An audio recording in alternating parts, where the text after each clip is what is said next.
February 1944. Over the North Sea, a B-17 limps toward England with one engine dead and fighters closing fast. The Navigator is 22 years old.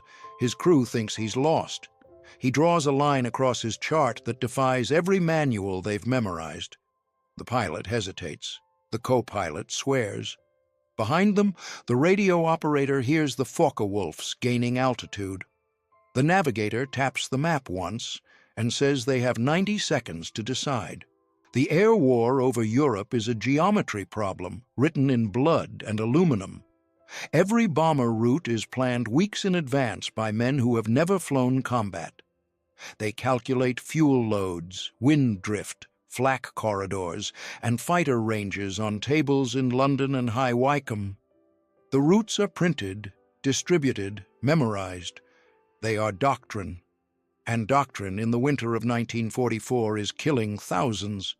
The 8th Air Force has been hammering German industry for 18 months. The losses are staggering. On some missions, 1 in 10 bombers never returns. Crews fly their 25 mission tours, knowing the statistics are against them. They trust their training. They trust their aircraft.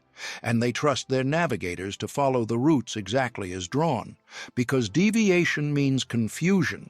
Confusion means scattered formations. Scattered formations means slaughter.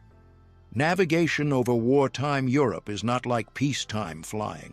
There are no radio beacons, no lit runways, no helpful ground stations offering position updates. Everything below is hostile or hidden. Rivers are camouflaged. Roads are decoys. Cities are blacked out or burning.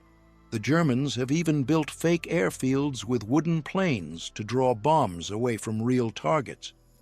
A navigator works in a cramped compartment behind the cockpit, surrounded by charts, dividers, protractors, and a drift meter.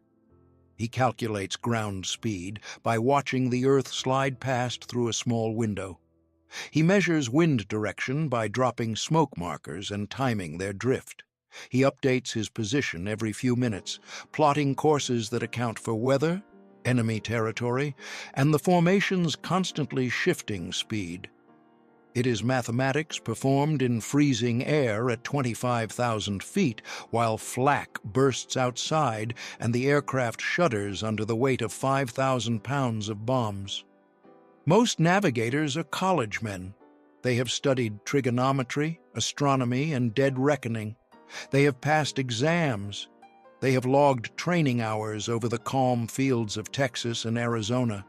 They arrive in England with confidence and clean uniforms and no understanding of what the sky over Germany actually demands. The veterans can spot them immediately. They are too precise, too trusting of their instruments, too willing to believe the winds will behave as forecast. The North Sea is where many of them learn the truth. It is a gray void between England and the continent, featureless and unforgiving. In winter, the weather changes every hour. Cloud layers stack from the surface to 30,000 feet.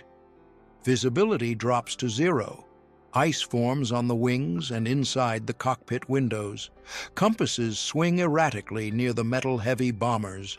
A navigator can lose his position in minutes and never recover it. And if he brings his crew out over the wrong stretch of Dutch or German coast, the flak batteries will correct his mistake permanently. By early 1944, the 8th Air Force has refined its navigation procedures into a system of checkpoints, time hacks, and formation discipline. Lead navigators guide entire groups. Deputy leads fly backup. Every plane is supposed to stay in formation and follow the leaders home. But battle does not respect formation. Engines fail. Fighters attack. Bombers fall out of line, alone and vulnerable, with a navigator suddenly responsible for finding a safe route back through hundreds of miles of enemy airspace. Some of them manage it. Most do not. The ones who survive learn to improvise, to ignore the manual when the manual no longer applies, to trust their instincts over their instruments when the two conflict. The officers at headquarters do not like improvisers.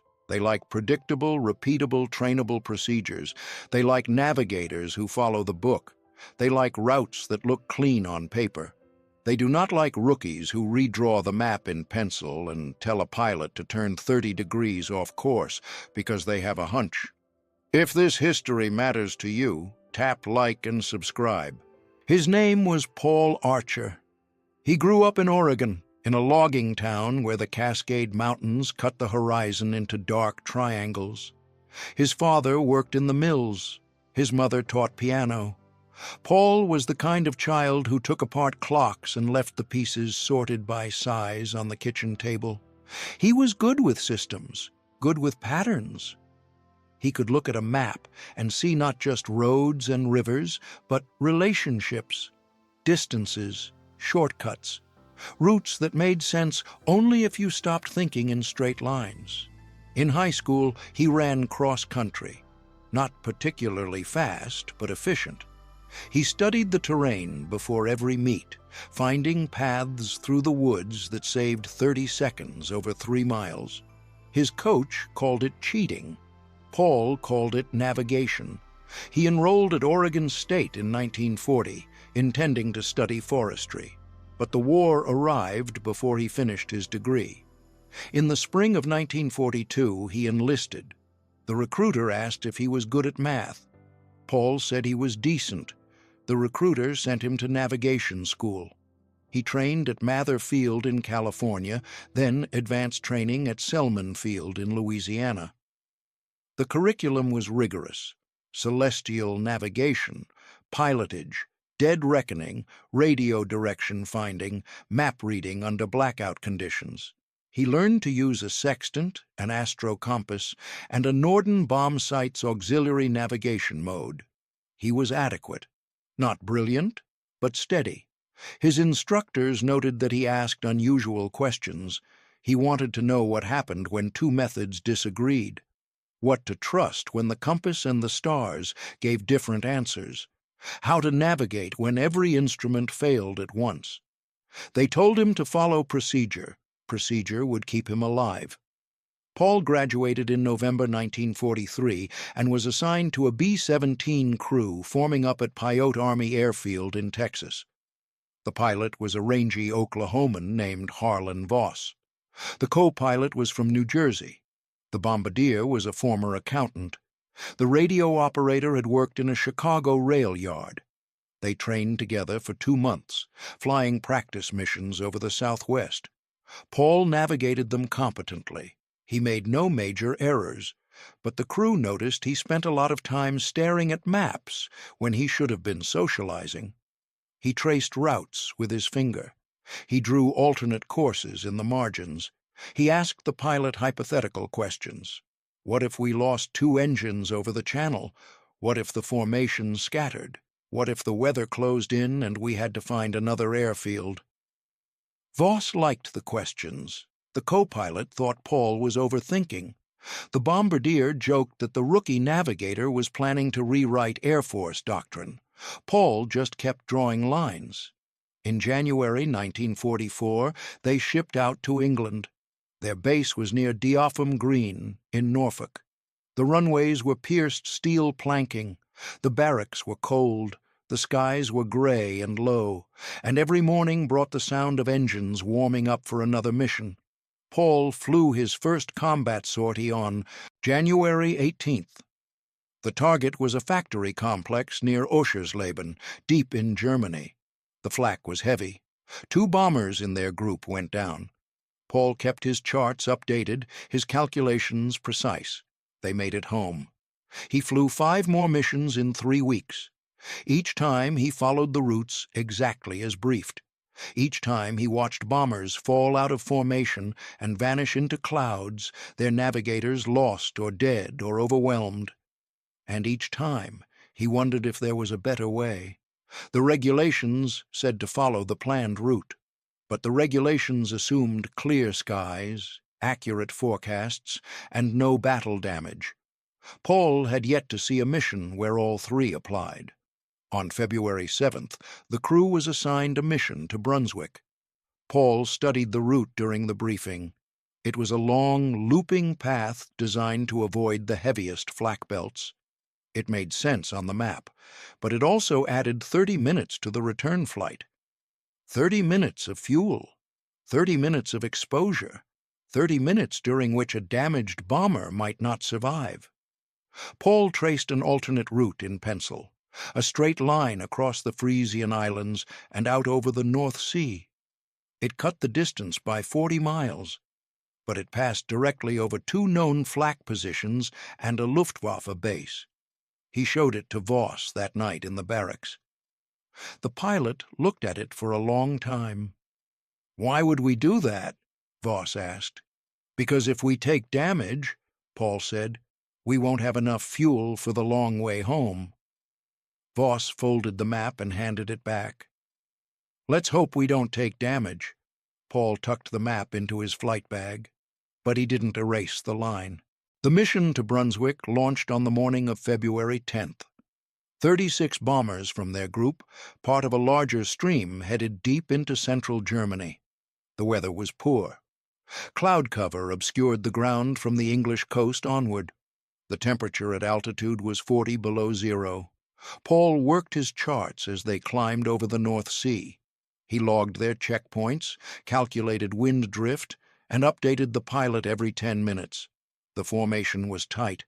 Everything was going according to plan. They crossed into German airspace at 26,000 feet. The flak started immediately. Black bursts dotted the sky in clusters, each one a few hundred feet across, shrapnel slicing through the air in invisible waves. The bomber shuddered with each nearby hit. Paul could hear the metal pinging against the fuselage. The fighters came next. Focke-Wulf 190s, diving out of the sun. They made passes from the front, cannons flashing, then rolled away before the gunners could track them. One bomber in the formation took a direct hit to the cockpit and fell away, spiraling. Another lost an engine and dropped back, trailing smoke. Paul kept his head down and updated his position. They were 12 minutes from the initial point, the start of the bomb run. Once they began the run, the pilot would hand control to the bombardier. They would fly straight and level for 6 minutes, unable to maneuver, while flak and fighters tore into the formation. It was the most dangerous part of every mission. The bombardier called ready. Voss steadied the aircraft. The bomb bay doors opened, adding drag and slowing them down. The flak intensified. Paul could feel the concussions through the airframe. One burst was close enough to rattle his instruments off the navigation table. They dropped their bombs at 11:47 hours. The aircraft lurched upward as 5,000 pounds left the bay. The doors closed. Voss banked left, following the lead bomber toward the rally point. And then the number 3 engine exploded. Paul felt it before he heard it. A violent vibration, then a shudder, then the sudden yaw as the aircraft pulled to the right. Voss and the co-pilot fought the controls. The flight engineer reported fire in the engine nacelle. Paul looked out the window and saw flames streaming back along the wing. The engine's propeller was windmilling, adding drag. The fire continued for 30 seconds, then went out, starved of fuel after the engineer pulled the emergency shutoff. But the damage was done. They had lost a quarter of their power and gained significant drag from the dead propeller. They could not keep up with the formation.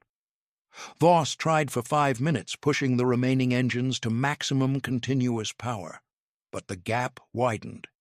The other bombers pulled ahead, shrinking into the haze. Within 10 minutes, Paul's aircraft was alone, a straggler, the term every crew feared. German fighters hunted stragglers. They were easy targets. Separated from the protective firepower of the formation, a lone bomber was vulnerable from every angle. Dozens of B-17s had been lost this way, picked apart over Germany by relentless attacks. Voss called for a heading home. Paul bent over his chart. They were 180 miles from the English coast. The planned route would take them northwest, skirting the flak zones, rejoining the bomber stream if possible. But the number 3 engine was gone, and the number 4 engine was running rough, its oil pressure dropping. The flight engineer said it might last an hour, maybe less. Paul did the math.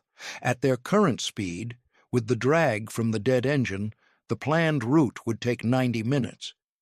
They would run out of power over the North Sea, 30 miles from England. He pulled out the alternate route he had drawn weeks earlier, the straight line across the Frisian Islands. It was 60 miles shorter. It would save 15 minutes. But it went directly over German defenses. Paul called the pilot on the intercom. He explained the fuel situation. He explained the distances. He said they had 2 choices: follow doctrine and ditch in the North Sea, or take the short route and risk the flak. Voss asked how bad the flak would be. Paul said he didn't know. The intelligence maps showed active batteries, but not their density or accuracy. It could be a light barrage, or it could be a killing field. The co-pilot interrupted. He said the short route was suicide. The flight engineer agreed. The radio operator said they should try to make the long route work. Maybe they'd get lucky with the winds. Paul said the winds were against them. There was silence on the intercom. Outside, the sky was empty. No fighters yet, but that would change. Voss asked Paul how sure he was about the numbers. Paul said he was sure. Voss told him to give him the heading. Paul drew the line carefully, using a straight edge and a grease pencil. The route cut across the Frisian Islands at their narrowest point, then straight out over the North Sea to the English coast. It avoided the major cities, but passed near 2 smaller towns, marked on the intelligence charts as flak zones. He measured the distance, 120 miles. At their reduced speed, 70 minutes. He calculated fuel consumption with 3 engines. The engineer had reported 60 gallons remaining in the compromised engine's fuel lines, now being redistributed. Total usable fuel, 420 gallons. Consumption rate, 6 gallons per minute. 70 minutes meant 420 gallons. Zero margin. If they encountered headwinds, they would fall short. If they had to maneuver to evade fighters, they would fall short. If anything else went wrong, they would fall short. But the long route was impossible. Paul had checked it twice. The math was absolute. He gave Voss the heading. The pilot turned the aircraft southwest toward the coast. The co-pilot marked the time. The navigator went back to his charts. They descended to 18,000 feet to reduce fuel consumption. The air was still brutally cold, but the engines ran more efficiently in the denser atmosphere. The flight engineer watched the gauges like a man counting his last breaths. Paul tracked their progress using pilotage and dead reckoning. The clouds below were solid, hiding the ground. He could not see landmarks. He had to rely on time, speed, and heading. If his calculations were off by even a few degrees, they would miss the gap in the islands and fly directly over the heaviest defenses. 20 minutes into the new route, the radio operator reported contacts behind them. Fighters, climbing to intercept. Voss pushed the throttles forward. The aircraft accelerated slightly, the remaining engines roaring. The fuel consumption rate increased. Paul recalculated. They now had 65 minutes of fuel remaining. The fighters closed to 4 miles. The tail gunner identified them as FW-190s, 3 of them in a loose trail formation. Voss asked Paul how long until they reached the coast. Paul said 30 minutes. The co-pilot said the fighters would catch them in 10. Paul stared at the chart. There was nothing he could do about the fighters, but the route, if he could refine the route, save even a few miles. He noticed something, a small notation on the chart, added in pencil during a previous mission. A British rescue ship stationed in the North Sea to pick up downed air crews. Its position was marked 60 miles off the Dutch coast. If they could reach the ship, they would be within range of RAF air patrols. The fighters might break off, but the ship was 5 degrees south of their current heading. The deviation would add 3 miles. 3 miles they could not afford. Paul looked at the fuel gauges, looked at the chart, looked at the notation. He did the math. Again, if they turned south, they would add 2 minutes to the flight. But if the fighters broke off, Voss could reduce power and save fuel. It was a gamble. If the fighters did not break off, the detour would kill them. Paul called Voss and explained. The pilot did not hesitate. He banked 5 degrees south. The fighters continued to close. 3 miles, 2 miles, the gunners called ready. And then the radio operator picked up a transmission. RAF Spitfires scrambled from an advanced base, vectoring toward the rescue ship's position. They were 12 minutes out. The German fighters heard it too. Paul watched through the waist window as they broke off, diving back toward the continent. Voss leveled the aircraft and reduced power. The fuel flow dropped. Paul checked his watch and recalculated. They now had 58 minutes of fuel and 55 minutes to the English coast. They were going to make it. The Frisian Islands appeared below as a break in the clouds, narrow strips of sand and grass, dotted with German radar stations and flak batteries. Paul could see the guns tracking them, barrels elevating.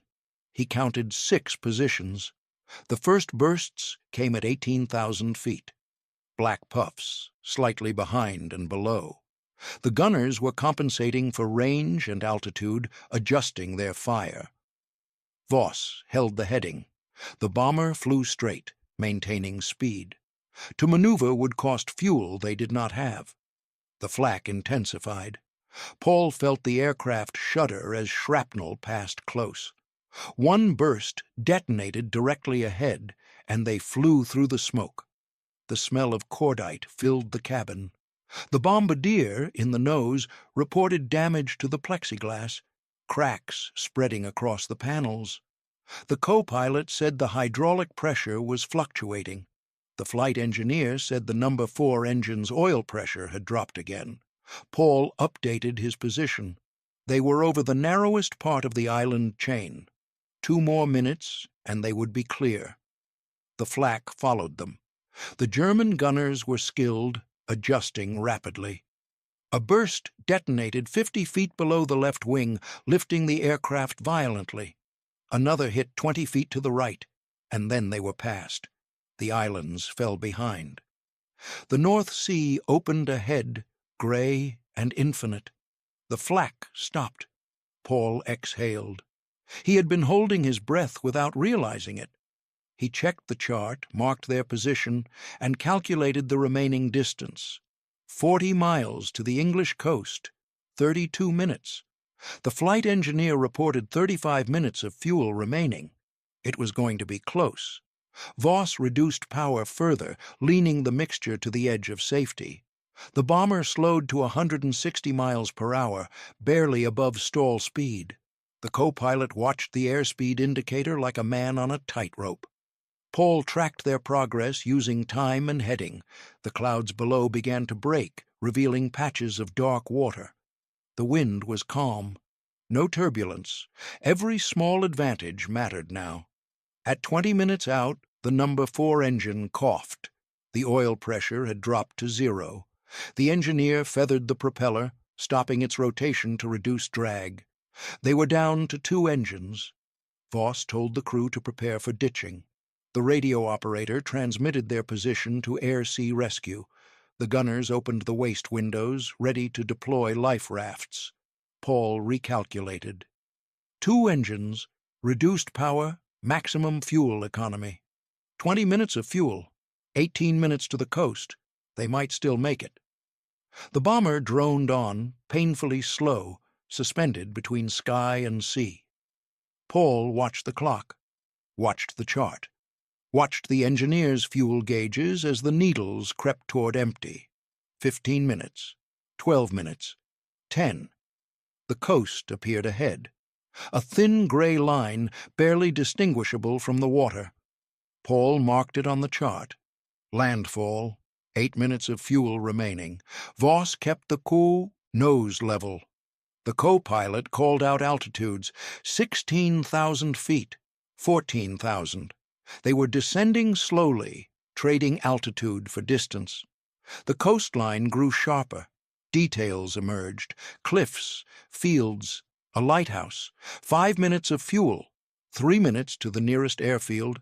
The number 2 engine coughed, sputtered, caught again. 2 minutes of fuel. Paul saw the airfield, a single runway, pierced steel planking, an emergency landing strip for damaged bombers. It was 10 miles inland. 1 minute of fuel. Voss turned toward the runway. The gear came down. The bomber descended through 1,000 feet. The engine sputtered again, running on vapors. They crossed the airfield boundary at 200 feet. The engine quit. The propeller windmilled, then stopped. The bomber glided the last 100 yards and hit the runway hard. The tires blew on impact. The aircraft skidded, veered left, and came to rest in the grass alongside the runway. Silence. Paul looked at the fuel gauges. Both needles rested on 0. The flight engineer confirmed it. The tanks were dry. They had made it with nothing to spare. The crew climbed out onto the wet grass. No one spoke for a long time. They stood beside the bomber, looking at the dead engines, the shredded cowling, the cracks in the nose glazing. The aircraft would never fly again. But they were alive. An RAF officer drove out in a jeep to meet them. He asked how they had made it back on 2 engines. Voss pointed at Paul and said the Navigator had rewritten the route. The officer looked skeptical. He said the standard route was designed for maximum safety. Paul explained the fuel calculations, the geometry, the risk analysis. The officer listened, then asked to see the charts. Paul showed him. The officer studied the lines, the notations, the alternate route drawn in pencil. He asked why Paul had deviated from the briefed course. Paul said because the briefed course would have killed them. The officer took the charts and said he would pass them to the navigation section at headquarters. He did not say whether Paul would be commended or court-martialed. The crew returned to their base 3 days later. Their aircraft was scrapped. They were assigned a new bomber and resumed operations, but word of the shortcut spread. Other navigators began studying Paul's route. They saw the logic. The shorter distance over the most dangerous terrain balanced against the longer route through less defended but more fuel-intensive airspace. It was a calculated risk. But in a war where every mission was a calculated risk, Paul's route offered a new option, a way home for bombers that would otherwise be lost. The navigation section at 8th Air Force headquarters reviewed the charts. They interviewed Paul, asked him to explain his reasoning. He walked them through the math, the fuel consumption rates, the wind corrections, the decision points. They did not officially adopt his route, but they did not forbid it either. They classified it as an alternate procedure available to navigators in extremis. By spring, dozens of damaged bombers had used variations of Paul's shortcut. Some made it, some did not. But the ones that made it owed their survival to a rookie navigator who had trusted his math over doctrine. Paul flew 15 more missions. He never deviated from the briefed routes again unless circumstances demanded it. But he always carried his penciled alternates, drawn in the margins of his charts, ready if needed. In May, his crew completed their tour. They rotated back to the United States. Paul was awarded the Distinguished Flying Cross for navigation under combat conditions. The citation did not mention the shortcut. It mentioned only his skill and composure. But the other navigators knew. They had seen the charts. They had flown the routes. They knew that one man's refusal to accept doctrine as infallible had opened a door. a door that led home. Paul Archer returned to Oregon in June 1944.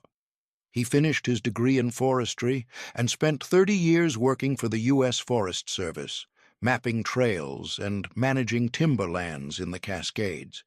He married, raised 2 children, and rarely spoke about the war. His charts were filed away in Air Force archives. His shortcut was never formally documented in training manuals. But navigators who flew in the final year of the war knew the story. They passed it along to the next generation, a piece of oral history in a service that prized written procedure. In the decades after the war, aviation navigation evolved. Radio beacons returned, then radar, then GPS. The skills Paul had used, dead reckoning, pilotage, celestial navigation, became obsolete. Modern navigators punch coordinates into computers and let satellites guide them, but the principle remained. The willingness to see past the plan when the plan no longer serves, the courage to draw a new line when the old one leads to failure. Paul died in 1996 at the age of 74. His obituary mentioned his forestry career and his service in the war. It did not mention the mission to Brunswick or the fuel-starved flight home. But in the archives at Maxwell Air Force Base, his charts still exist. The penciled lines are faint now, the paper yellowed, but the geometry is still there. The logic still holds. 120 miles across the Frisian Islands, 70 minutes of flight time, 0 margin for error, and a crew that made it home because their navigator trusted mathematics more than doctrine and courage more than fear. War is filled with moments like this, small decisions made in freezing cockpits by young men with pencils and charts that ripple forward through time. They are not celebrated with monuments or parades. They are recorded in logbooks and fuel consumption tables and survival rates that ticked a fraction of a % higher. But they are the architecture of victory, the quiet insistence that there must be a better way, and the will to find it when everything argues otherwise. Paul Archer's shortcut saved 1 crew on 1 mission, but the idea behind it, that courage and logic together can reshape even the most rigid system, saved many more. And that idea, drawn in pencil on a folded chart over the North Sea, remains. October 1943. Somewhere over the North Sea, a young aerial gunner watches a Fokker Wolf peel away after its 3rd pass. His twin 50s are blazing. The tracer stream arcs beautifully into empty air. He leads the target, compensates for speed, pulls the trigger with conviction, and misses. Again. The mathematics of deflection shooting are brutal. The human eye is not built for this kind of geometry at 400 miles per hour. By war's end, less than 1% of aerial gunners will ever confirm a kill, but one man is about to change that. The sky over occupied Europe is a killing floor. Every day, hundreds of American bombers push deep into German airspace. They fly in tight formations, bristling with 50 caliber machine guns. The doctrine is simple: mutual defense through overlapping fire. The theory is sound. The execution is something else entirely. Luftwaffe fighters come in fast. They close to 300 yards. Sometimes less, then break away in a scissors maneuver that leaves gunners spinning. The closing speed is staggering. A Messerschmitt 109 at full throttle closes the gap at nearly 600 miles per hour relative velocity. That gives a gunner maybe 2 seconds to acquire, lead, and fire. Most never hit anything. The guns themselves are magnificent. The Browning M2 can spit 600 rounds per minute. Each bullet weighs nearly 2 ounces. At range, it can punch through an engine block, but only if it connects. And connection requires deflection shooting, a discipline that asks the human brain to calculate angles, speed differentials, and ballistic drop in the span of a heartbeat. The Army Air Forces trains its gunners as best it can. They practice on ground ranges with moving targets. They study diagrams. They memorize lead angles for various approach vectors. But nothing prepares them for the reality of combat at 25,000 feet, where the air is thin, the cold burns exposed skin, and fear makes the hands shake. The results are dismal. Post-mission analysis reveals that gunners expend thousands of rounds per confirmed kill. Some crews burn through their entire ammunition load without ever seeing a tracer connect. It is not a failure of courage, it is a failure of geometry. The human eye simply cannot track a target moving that fast while compensating for wind, gravity, and the motion of the bomber itself. Engineers try to help. They develop ring and bead sights, crude devices that offer reference points for lead angles. They issue tables and charts. They refine training protocols. None of it makes much difference. The math is too complex. The time window is too narrow. And the price of failure is measured in burning fuselages and men who never make it home. By the autumn of 1943, the 8th Air Force is losing bombers faster than factories can replace them. Entire squadrons are chewed apart over Schweinfurt and Regensburg. Fighter escorts help, but their range is limited. Deep into Germany, the bombers fly alone. Their only defense is the guns, and the guns are not enough. Somewhere in this mechanical storm, a staff sergeant named Louis Pesa is beginning to notice a pattern. He is not a theorist. He is not an engineer. He is a gunner on a B-24 Liberator, and he has spent enough missions watching his tracers miss to understand that something fundamental is broken. If you want more such stories, like and subscribe so these lives aren't forgotten.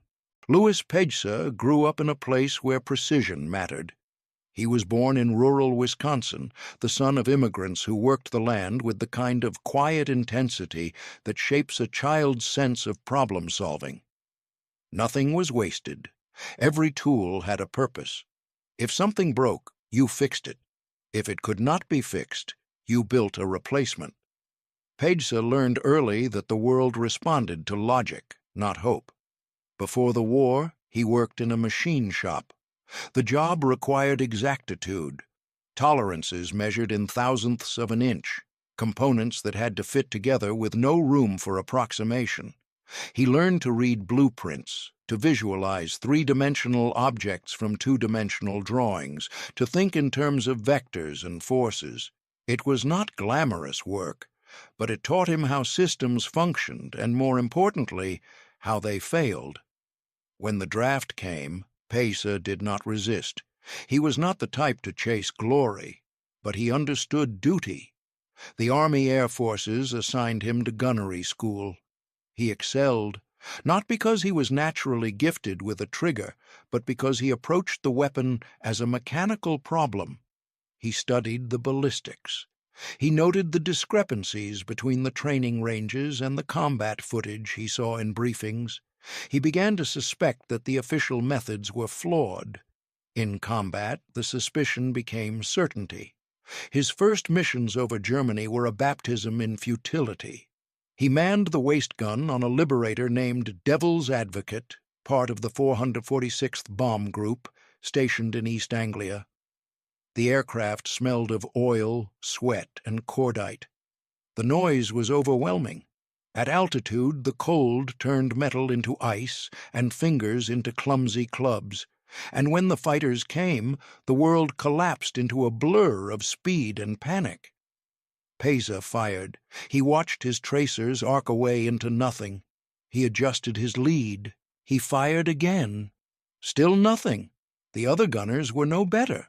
They poured fire into the sky with desperate determination and almost no effect.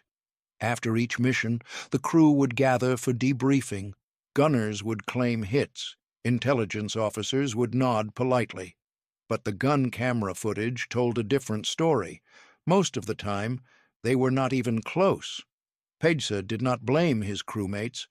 The problem was not effort. It was method. The standard ring and bead sight was a relic of slower wars. It assumed the gunner could visually estimate range and lead angle, then hold that lead while firing. But the human eye is not a rangefinder. Depth perception fails at distance. A fighter at 400 yards looks almost identical to one at 600, and the lead angle changes dramatically with range. At 300 yards, you might lead a crossing target by 2 plane lengths. At 600, it is more like 5. Guess wrong, and every bullet misses. Worse, the sight offered no compensation for gravity. A .50 caliber bullet drops significantly over distance. At 1,000 yards, the drop is measured in feet. The gunner is supposed to account for this instinctively, adjusting the sight picture based on range and angle. In practice, it is an impossible ask. Pedsa started taking notes. After each mission, he would sketch the attack angles. He would estimate ranges based on the size of the enemy aircraft in his sight picture. He would note where his tracers went versus where the target was. Slowly, a pattern emerged. The standard doctrine was teaching gunners to aim where the target was going to be. But it was not accounting for all the variables. The method was incomplete. One night, back at the barracks, Pedsa sat down with a pencil and a notebook. He began working through the math, trigonometry, ballistics, relative motion. He was not a trained mathematician, but he understood machines, and a bullet in flight is just a machine obeying the laws of physics. If you could predict where it would go, you could aim accordingly. The other gunners thought he was wasting his time. Some ribbed him gently. Others ignored him. No one believed that a sergeant from Wisconsin was going to solve a problem that had stumped Army Air Force's engineers for years. Pedsa kept calculating. The 8th Air Force was bleeding. By the winter of 1943, the losses were unsustainable. Missions over Germany were costly beyond any pre-war projection. On October 14th, Black Thursday, the Schweinfurt raid cost 60 bombers and over 600 men. The Luftwaffe was not invincible, but it was effective. Its pilots were experienced, its tactics were evolving, and the American bombers, for all their firepower, were struggling to defend themselves. The problem was visible in every after-action report. Gunners were firing vast quantities of ammunition with minimal results. The .50 caliber Browning was lethal, but only if the bullets arrived at the same point in space as the target. And that required deflection, shooting so precise that most gunners could not execute it under combat conditions. The official training program tried to address this. Gunners practiced on skeet ranges, tracking clay pigeons, and learning to lead moving targets. They studied recognition silhouettes. They memorized approach angles and prescribed lead distances. The curriculum was thorough. The results were not. The issue was fundamental. Human perception is not designed for the speeds and distances involved in aerial combat. When a Focke-Wulf 190 comes screaming in at 400 miles per hour, the brain struggles to process the motion. The target appears to drift lazily across the field of view, but that drift is deceptive. It represents hundreds of feet per second of actual movement. By the time the gunner pulls the trigger, the target is already somewhere else. Engineers tried to build better sights. Some experimented with gyroscopic mechanisms that would automatically calculate lead angles. Others explored optical range finders. A few proposed electronic computing sights that could factor in speed, range, and trajectory. But these systems were complex, heavy, and prone to failure. And none of them were ready for mass production. Meanwhile, bombers kept falling. Commanders pushed for tighter formations, believing that concentrated fire would compensate for individual inaccuracy. It helped, but only marginally. The Luftwaffe adapted, developing head-on attacks that minimized exposure time. German fighters would come in fast from 12 o'clock high, fire a burst, and break away before the gunners could react. The closing speed was too great. The window of opportunity was too narrow. Some crews tried modifications. A few gunners removed the standard sights entirely, relying on instinct and tracer feedback. Others painted reference marks on their turret glass, improvising aiming points based on personal experience. These efforts were scattered and uncoordinated. There was no central doctrine for improvement, no systematic approach to solving the deflection problem. Peza watched all of this with growing frustration. He understood the mechanics of the failure. The standard sight assumed a flat trajectory and relied on the gunner to estimate lead based on visual cues. But the trajectory was not flat. Gravity pulled the bullet down. Air resistance slowed it. At long range, these factors were significant. A bullet fired at a target 600 yards away would drop several feet by the time it arrived. If the gunner did not account for that drop, the rounds would pass harmlessly below the target. The doctrine told gunners to aim high to compensate. But how high? The answer depended on range, and range was nearly impossible to judge accurately in combat. A Messerschmitt 109 is 30 feet long. At 400 yards, it fills a certain portion of the sight picture.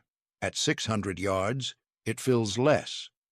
But the difference is subtle, especially when the aircraft is maneuvering and the gunner is under fire.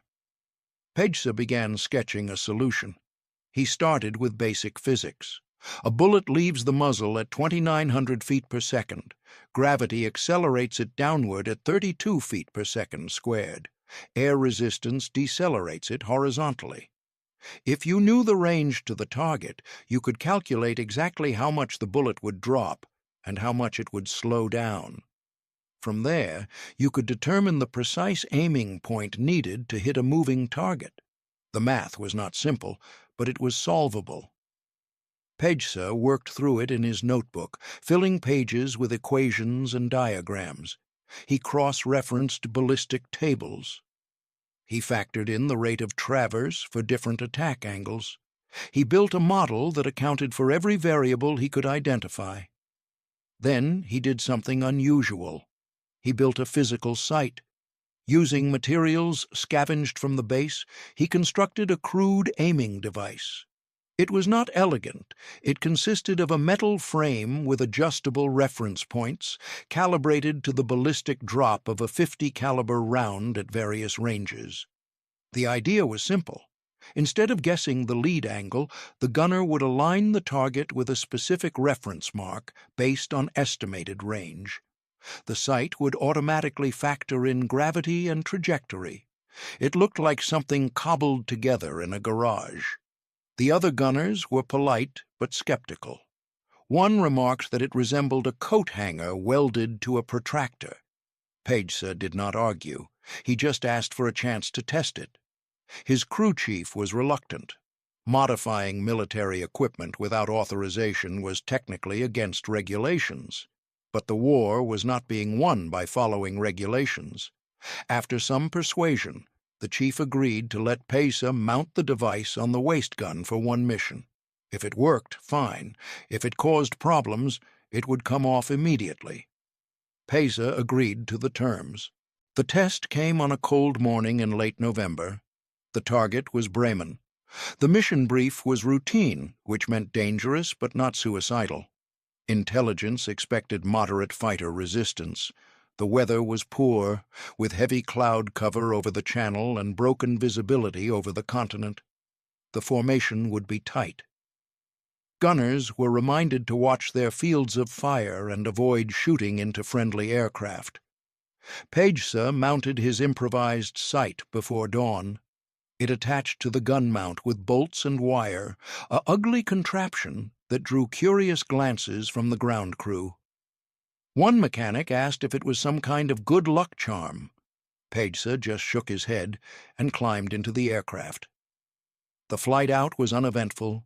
The Liberator droned east over the North Sea, engines hammering in steady rhythm. At altitude, the cold was savage. Ice formed on the gun barrels. Breath condensed into clouds. Pejsa flexed his fingers inside his gloves, keeping the circulation going. He checked the sight one more time, making sure the reference marks were aligned. The fighters came an hour into German airspace. They appeared as dark specks against the clouds, then resolved into Focke-Wulf 190s, 6 of them diving in pairs from the port side. The formation tightened. The lead bomber fired a flare. Then the sky erupted. Pejsa swung his gun to track the first fighter. It was coming in fast, nose slightly high, exhaust trailing smoke. Range roughly 500 yards and closing. He positioned the target against the second reference mark on his sight, the one calibrated for that distance. The fighter slid into alignment. Pejsa led it by the calculated amount, feeling the geometry click into place in his mind. He pressed the trigger. The gun roared. Brass casings tumbled into the collection bag. Tracers streaked out in a glowing line. And this time, they did not miss. The rounds walked up the fighter's wing route. There was a bright flash. A piece of the cowling tore away. The Focke-Wulf rolled hard left and peeled off, trailing smoke. Pejsa did not wait to confirm. The second fighter was already in his sights. He adjusted for the new angle, aligned the reference mark, and fired again. Another hit, this one stitched across the canopy. The fighter's nose dropped. It went into a shallow dive and disappeared into the clouds. The engagement lasted less than a minute. By the time the German fighters broke off, Pejsa had expended 200 rounds and scored hits on 2 aircraft. It was not a miracle. It was math. The sight worked, but the real proof came later. After landing, the crew gathered for debriefing. The intelligence officer asked the gunners for their reports. Most had fired heavily, but claimed no confirmed kills. Pejsa mentioned his 2 hits. The officer made a note, skeptical but professional. Then the gun camera footage was developed. It showed everything. The first fighter struck cleanly at just over 500 yards. The second hit at an angle most gunners would have considered impossible. The tracers converged exactly where Pejsa's sight had predicted. There was no guesswork, no lucky spray, just precision. The crew chief saw the footage and went silent. Then he asked Pejsa how the hell he had done that. Pejsa explained the sight. He showed the calculations. He walked the chief through the ballistic theory and the reference marks. It was not magic. It was engineering. The sight simply removed the guesswork from deflection shooting. Aim at the right mark for the estimated range, lead by the calculated amount, and the bullets would go where you wanted them to go. Word spread quickly through the squadron. Other gunners asked to see the device. A few were dismissive. Some thought it was a fluke, but a few others, the ones who had spent enough missions watching their rounds miss, recognized what Pejsa had done. He had solved the problem. The squadron commander took notice. He ordered Pejsa to brief the gunnery officer. The briefing was informal, held in a drafty Quonset hut with a blackboard and a pot of bad coffee. Pejsa explained the theory. He demonstrated the sight. He answered questions. The gunnery officer listened, then asked the most important question. Could it be mass-produced? Pejsa thought so. The design was simple. A competent machinist could fabricate one in a few hours. The materials were common. There was no reason it could not be issued to every gunner in the group. The gunnery officer said he would pass the recommendation up the chain. The bureaucracy moved slowly. Pejsa's innovation was noted in official reports. A few engineering officers reviewed the design and acknowledged its potential. But the 8th Air Force was a vast machine, and changes required testing, approval, and logistical coordination. Weeks passed with no word. The war did not wait. Bombers continued to fly, fighters continued to attack, gunners continued to miss. Pejsa flew more missions with his improvised sight. Each time, the results were consistent. He was hitting targets at ranges other gunners considered impossible. On a raid over Osnabrück, he downed a Messerschmitt 110 at an estimated 700 yards. The other gunners saw it happen. The gun camera confirmed it. The footage was grainy but undeniable. A lone gunner with a homemade sight was outperforming the entire squadron. A few others in the group asked Pesa to build sights for them. He agreed. Working in his spare time, he fabricated crude replicas using scrap metal and tools borrowed from the machine shop. Each sight was slightly different, tailored to the individual gunner's position and weapon mount, but the principle was the same. Adjust for range, lead by the calculated amount. Let the math do the work. The gunners who adopted the sight saw immediate results. Hit rates improved. Fighters that once escaped unscathed now broke off trailing smoke. The effect was measurable. After-action reports began to show a cluster of confirmed kills coming from aircraft equipped with the modified sights. A training officer from 8th Air Force Headquarters visited the squadron in early December. He interviewed Pesa and examined the sight. He reviewed the gun camera footage. Then he asked Pesa to conduct a live demonstration.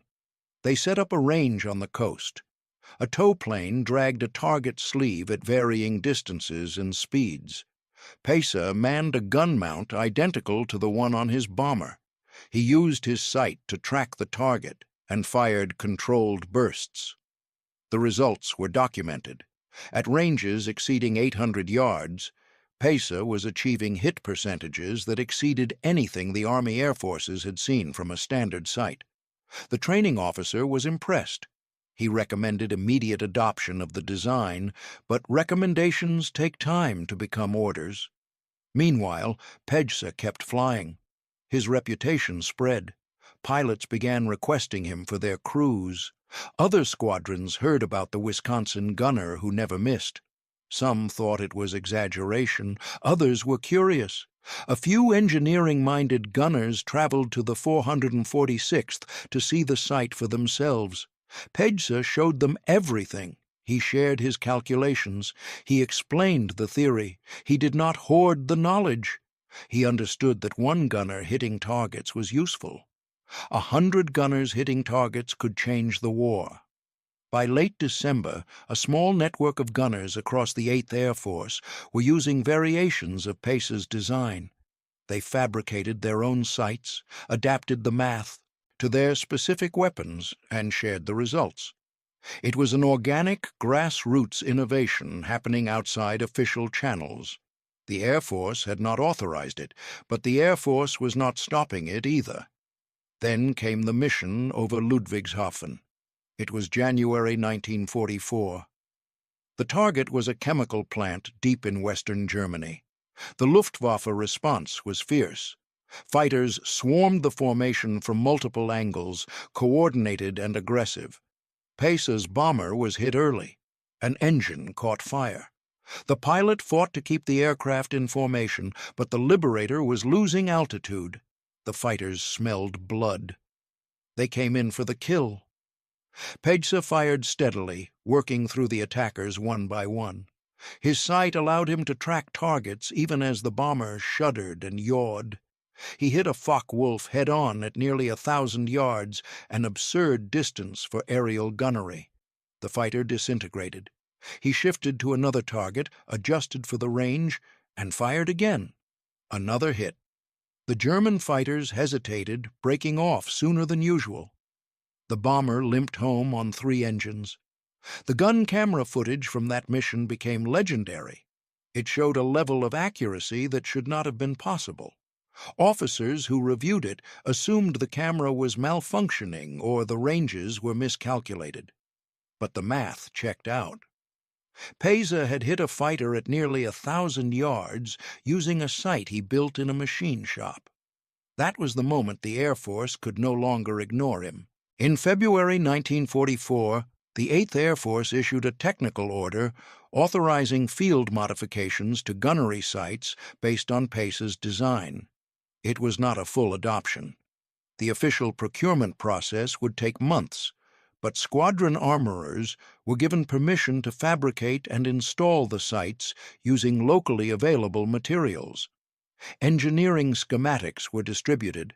Training officers began incorporating deflection shooting principles based on Page's calculations into the curriculum.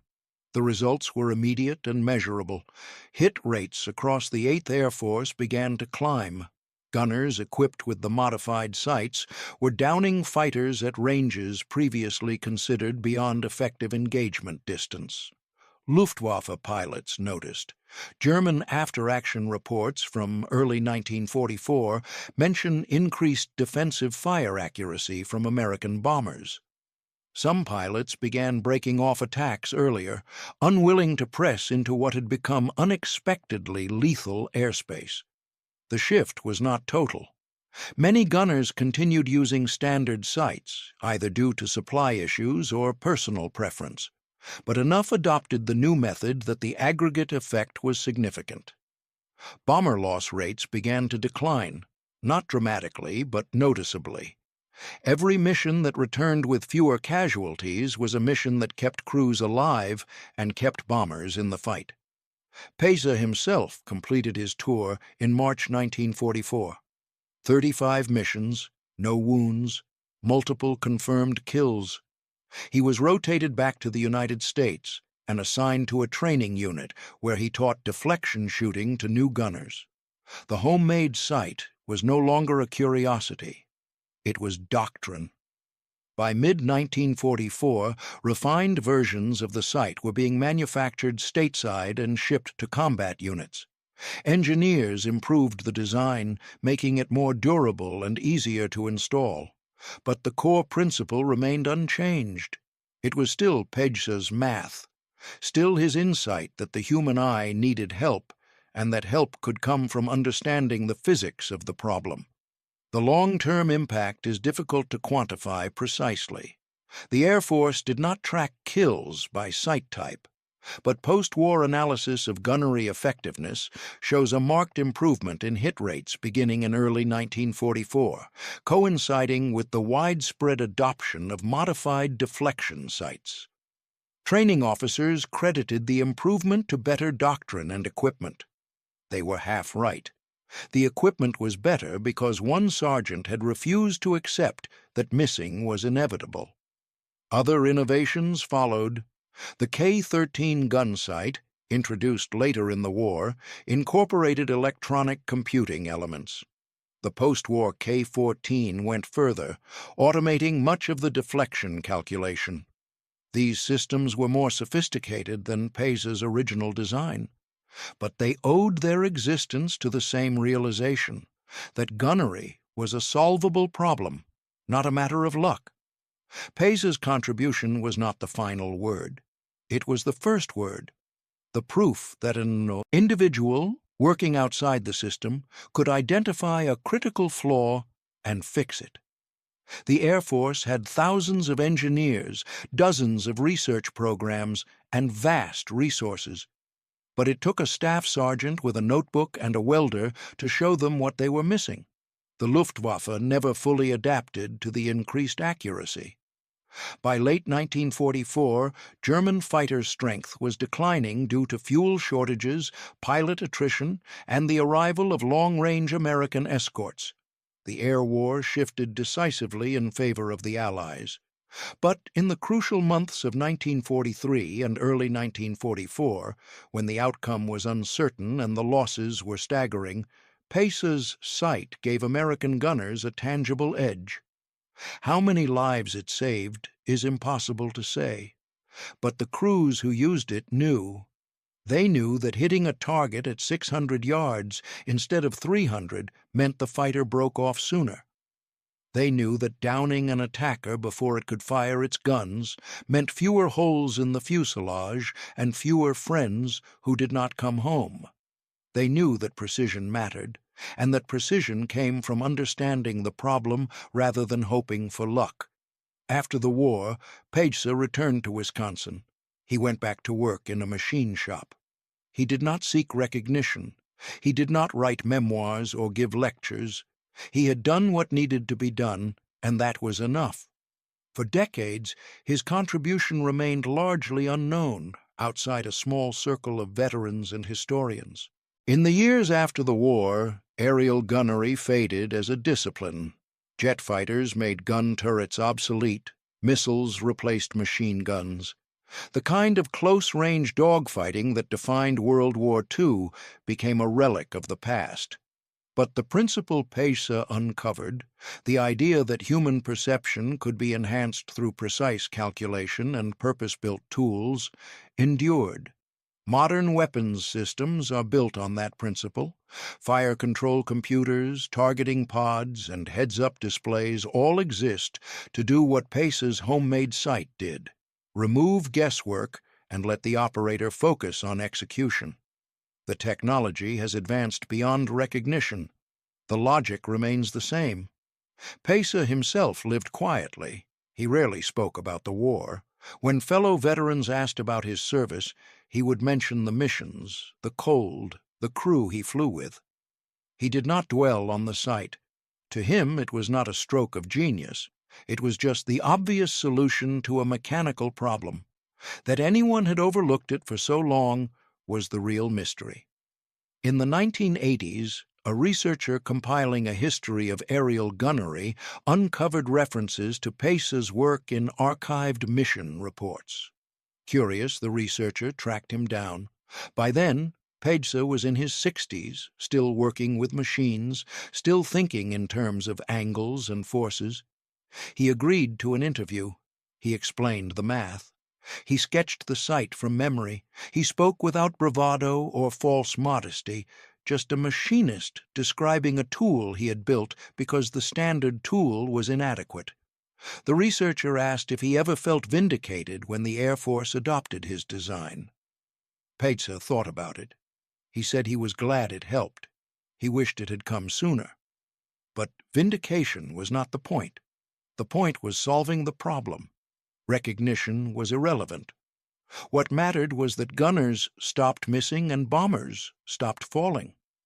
That mindset, the relentless focus on function over credit, defined his war and his life. He did not invent deflection shooting. He did not revolutionize aeronautics. He simply noticed that the existing method was flawed and that the flaw was correctable. Then he corrected it. And in doing so, he gave thousands of young men a better chance of surviving a war that devoured them by the hundreds. Louis Pesa died in 1993. His obituary did not mention the gun sight. It listed his family, his trade, his community involvement. He was remembered as a good neighbor, a skilled craftsman, a man who fixed things, which is exactly what he was. But in the archives of the 8th Air Force, in the gun camera footage from 100 forgotten missions, his work endures. Every tracer that found its mark because a gunner used a calculated sight instead of a guess. Every fighter that broke off because the defensive fire was suddenly impossibly accurate. Every crew that made it home because one man decided that missing was unacceptable. War is often understood through the actions of generals and the movements of armies. But it is also shaped by individuals who see a problem, understand its mechanics, and refuse to accept that it cannot be solved. Pesa was not a hero in the cinematic sense. He did not charge into danger or sacrifice himself for others. He simply thought carefully, built precisely, and shared freely. That kind of heroism does not announce itself. It works quietly, in machine shops and notebook margins, in the hands of young men who deserved better tools than they were given. It does not demand monuments. It leaves behind only results. Missions flown, lives saved, a war incrementally turned by the accumulation of small, unglamorous innovations. The sky over Europe is silent now. The bombers are gone. The gunners are gone. But the lesson remains. Logic and courage are not separate virtues. They are partners. And when combined with the willingness to act outside the boundaries of authority and convention, they become a force that reshapes what is possible. One man, One sight, one idea that should have been obvious but was not. That is how wars are won, not in grand gestures, but in the slow, persistent refusal to accept that the way things are is the way they must be. Pejsa understood that, and in understanding it, he changed the air war, one precise calculation at a time.